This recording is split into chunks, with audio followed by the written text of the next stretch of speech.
Hi hello అండి. ఈరోజైతే night rice కొంచెం మిగిలిపోయింది. దాన్ని నేను ఎగ్ ఫ్రైడ్ రైస్ అయితే చేద్దాం అనుకున్నా. దానికోసం వచ్చేసి ఒక 2 పచ్చిమిర్చి, ఒక ఆనియన్, ఒక చిన్న టమాటో, అలానే ఒక చిన్న క్యారెట్, కొంచెం క్యాబేజ్ కూడా ఉండే. వెజిటేబుల్స్ అన్నింటిని చిన్న చిన్న పీసెస్ కింద అయితే కట్ చేసుకున్నాను. తర్వాత స్టవ్ ఆన్ చేసి స్టవ్ పైన ఒక కడాయి పెట్టుకొని ఆయిల్ పోసుకోవాలి. ఆయిల్ వేడైన వెంటనే దానిలో పచ్చిమిర్చి, ఆనియన్, క్యారెట్, మన క్యాబేజీ, అలానే టమాటా ఒకదాని తర్వాత ఒకటి వేసుకొని బాగా ఫ్రై చేసుకోవాలి.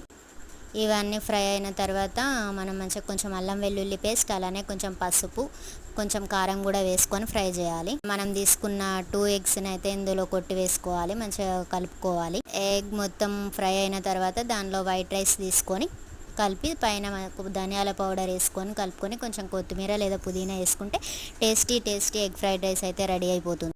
మీ ఇంట్లో కూడా ఎప్పుడైనా నైట్ రైస్ మిగిలిపోతే ఏం చేసుకుంటారో కామెంట్ చేయండి.